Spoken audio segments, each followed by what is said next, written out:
Mesdames et messieurs, on va attaquer tout de suite le premier panel de cette seconde journée de l'EduTalk. C'est une problématique d'actualité puisqu'on va s'intéresser sans langue de bois à l'évaluation du rôle de l'éducateur. On va parler de ça en compagnie d'un panel de choix. Et enfin, et non des moindres, vous l'avez vu hier, c'est la star de cet EduTalk. Il s'agit de Dahman Larjan. Il est, et sa modestie s'exprime à travers cette description, juste directeur pédagogique. Alors, messieurs, la formation du formateur, est-ce que c'est le prochain défi de l'éducation nationale? Merci beaucoup. Donnez le micro à Monsieur Larjan. En 2024, comment, lorsqu'on veut être un enseignant compétent, comment continuer à apprendre? Se remettre en question. Salam alaikum, Zulf Lawen. Je vous remercie de m'avoir invité à ce débat qui porte sur l'évolution du rôle de l'éducateur, détenteur du savoir et facilitateur de l'apprentissage. La réalité du contexte socio-culturel fait qu'on obtient un diplôme. Le diplôme n'est pas reflet d'acquisition forcément, reflet d'acquisition des compétences ou de l'expertise, beaucoup plus l'acquisition des connaissances. Pour enseigner, personne ne commence par bien enseigner. Enseigner à l'université, ça s'apprend. L'enseignant apprend toute sa vie. C'est un éternel apprenant. Apprendre et enseigner sont des activités interchangeables. On ne peut enseigner sans apprendre et on ne peut apprendre sans enseigner, selon évidemment. Alors, je vais faire l'avocat du diable. J'ai fait une école d'ingénieur quand j'étais jeune et certains professeurs, pas tous évidemment, étaient depuis de longues années assis sur leurs acquis, nous donnant un enseignement absolument désuet, utilisant parfois des langages de programmation absolument obsolètes. On apprenait le codage sur du Fortran, par exemple. Donc voilà, je pense que vous ciblez certains enseignants qui sont aware, ouverts sur le monde, conscients de leurs déficits et pas atteints du syndrome Dunning-Kruger. C'est une rareté. Je ne cible aucun enseignant, ni des enseignantes. Je reflète une certaine réalité socio-pédagogique, si vous voulez. Les enseignants, l'enseignement est basé sur la transmission des connaissances d'une manière passive, par intuitif. Parfois, l'enseignant utilise son intuition pour enseigner. Pourquoi? Parce qu'on ne l'a pas formé en pédagogie. C'est tout. Côté disciplinaire, ils sont bons. Globalement, ils sont bons. À mon avis, il faut doter les enseignants d'une double, ce n'est pas d'une trouble, lapsus révélateur, d'une triple compétence. La compétence disciplinaire dans son domaine de formation, la compétence pédagogique comme pratique pédagogique d'enseignement, apprendre à enseigner, comment enseigner, et aussi comme concepteur, il va élaborer des cours, il va élaborer du contenu, mais aussi comme communicateur, que ce soit la communication orale, la communication écrite. Il se trouve que, comme il a dit tout à l'heure, professeur Arobia, il obtient un diplôme, on le recrute sur titre, puis il se met à enseigner. Il n'a pas été suffisamment préparé à l'enseignement. Et à ce moment-là, je reprends formation des formateurs. C'est très important de préparer et de former les enseignants, quel que soit le domaine disciplinaire, à la pédagogie d'enseignement. Je crois avoir fait le tour. C'est-à-dire que je comprenne bien, si demain vous avez une baguette magique par exemple, vous ne permettriez à aucun doctorant d'enseigner, sauf s'il suit une formation complémentaire sur la pédagogie, sur l'art oratoire, etc., etc. Je n'ai pas cette prétention, parce que ma culture personnelle, j'offre le libre choix. Sinon, il va y avoir une résistance au changement. Quand tu obliges quelqu'un, certainement qu'il va y avoir de la résistance au changement. Donc, il faut conscientiser. Il faut sensibiliser les nouveaux enseignants, les anciens enseignants, tout le monde. Est-ce que la pédagogie est la matrice de l'enseignement? Ça ne suffit pas d'avoir une expertise disciplinaire. Il faut se doter d'une expertise pédagogique et communicationnelle, que ce soit orale et écrite. Je ne sais pas si je devrais le dire. Il faut le dire. Est-ce qu'il doit le dire? Le public est unanime. Et j'ai participé, enfin, mon sujet de thèse porte sur la motivation des médecins à compléter des formations continues qui n'étaient pas obligatoires à l'Université de Montréal avec le Collège des médecins du Québec. On nous a sollicité, on m'a sollicité personnellement parce que c'était mon sujet de thèse. Faut-il obliger les médecins à faire des formations continues ou faut-il trouver un autre procédé, une autre façon de communiquer avec eux? Et on est arrivé à deux éléments. Le premier élément, il faut créer la culture de la formation continue. Le deuxième élément, pendant 5 ans, puis elle est devenue obligatoire. C'est recommandé de faire de la formation continue. C'est recommandé pour les enseignants, c'est recommandé pour les nouveaux doctorants de faire des formations en pédagogie pour mieux enseigner. En effet, pour faire de nos universités et de nos centres de formation, de nos institutions, des formations, des apprentissages de qualité, il se trouve qu'à ce jour, un élément est oublié, la pédagogie. Or, c'est par la pédagogie qu'on construit le savoir. Je ne sais pas si j'ai répondu à votre question. C'était limpide. Merci beaucoup. Très bien, je vous en prie. Passer aux questions du public. Il y a toujours quelque chose à ajouter. D'abord, je vous remercie pour vos interventions. Vous savez pourquoi? Vous m'avez tendu la perche. Chacun de vous m'a tendu la perche. C'est extraordinaire. Je commence par monsieur Belhadi. Je ne sais pas si c'est ça. Je ne suis pas très arabophone. Tu as la chance d'être dans la didactique et comme enseignant, puis comme responsable. C'est une chance extraordinaire. Moi, j'ai eu cette chance.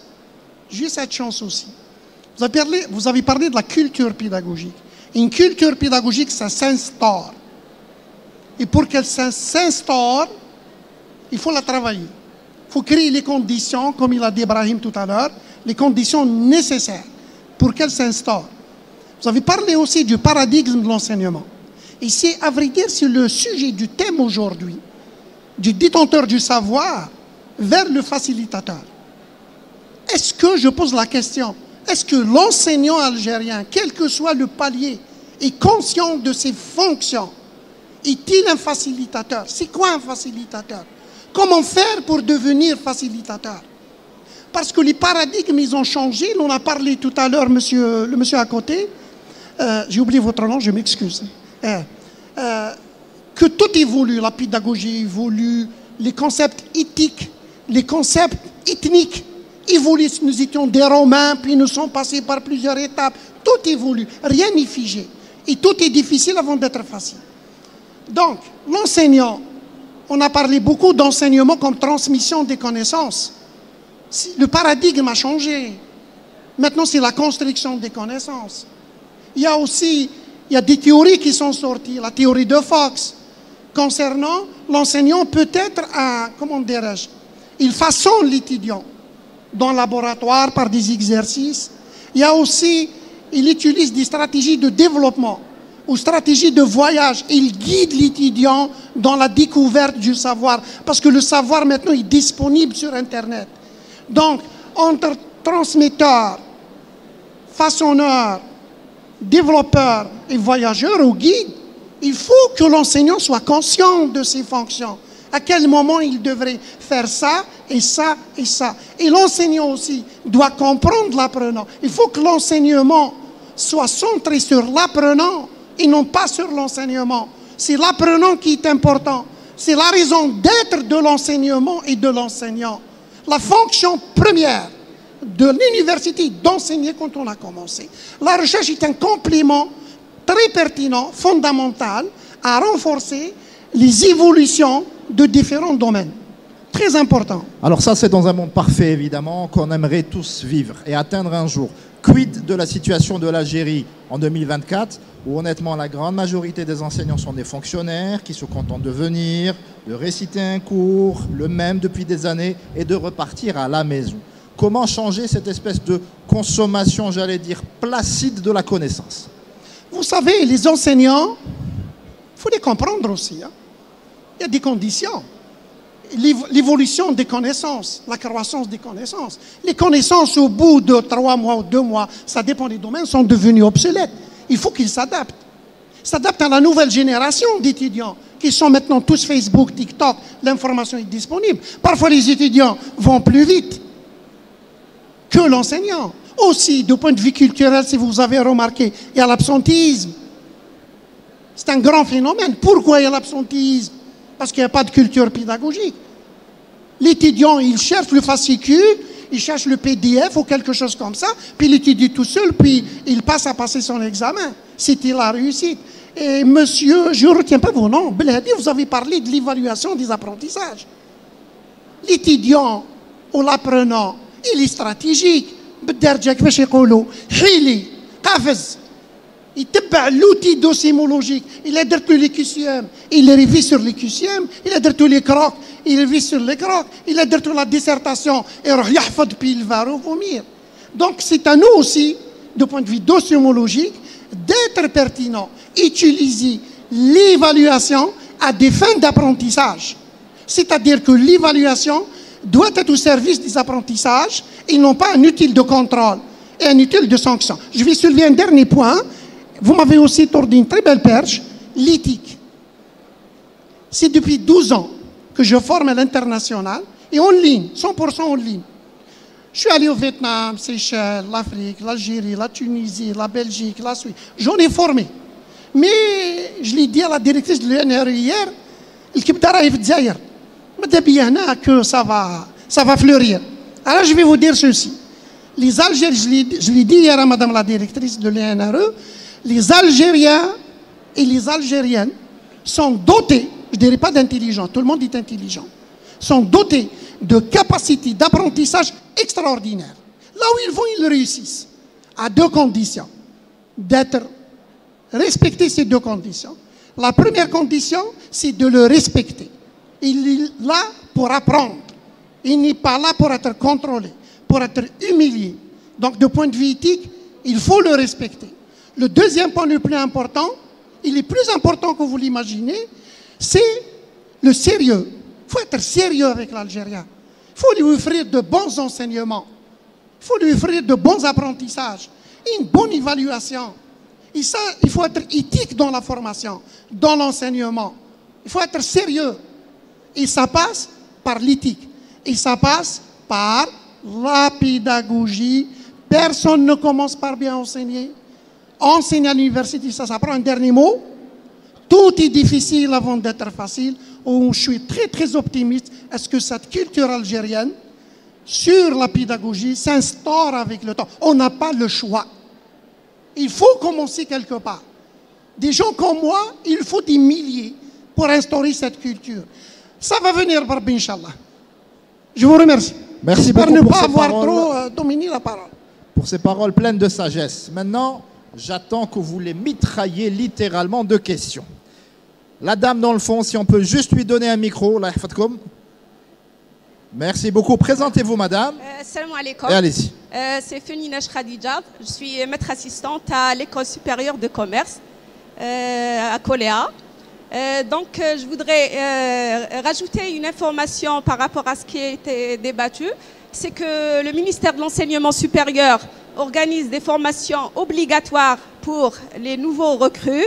Ils sont formés à la pédagogie et à l'enseignement à distance. Donc, depuis, je crois, 2 ans ou 3 ans, c'est obligatoire. Ils sont formés aussi à des ateliers, ils sont formés par des ateliers sur certains modules, sur la pédagogie aussi, sur l'éthique et la déontologie universitaire, sur la veille pédagogique. Donc, au début de l'année, ils ont eu l'occasion de suivre ces formations par rapport à nous. Et je souhaiterais aussi partager une expérience de l'ENS de Cuba qui avait initié une formation pour les formateurs sur les TIC. Donc c'était Internet pour le développement de l'enseignement en Algérie. Et c'était en 2009, en 2007 je crois. Moi je suis formée en 2009, j'étais formée en 2009. Et c'était une post-graduation spécialisée en enseignement à distance. Je remercie Dieu parce que j'ai eu mon magistère en 2007. Je travaillais d'abord, j'ai continué mes études. En 2008, j'ai enseigné à l'ENS de Cuba. J'ai suivi la formation de 2009 à 2010 dans l'enseignement à distance. Et j'ai eu l'occasion de suivre des modules sur le suivi pédagogique, sur les modèles pédagogiques, et ça m'a beaucoup inspiré pour enseigner et être, par exemple, un facilitateur de l'apprentissage, plus que être un transmetteur. Et je dirais que le ministère de l'enseignement supérieur doit obliger les enseignants à suivre des modules sur la pédagogie et non pas les laisser à leur guise. Moi, j'ai suivi la formation volontairement et ça m'a beaucoup aidé. Donc, je vous remercie de parler de ce sujet qui est très, très important. Une réponse brève à la dame la yahfatkom. Monsieur Larjan, brève, s'il vous plaît. Bref, alhamdoulilah, la culture s'instaure. La culture, ça s'en vient. C'est une très bonne action.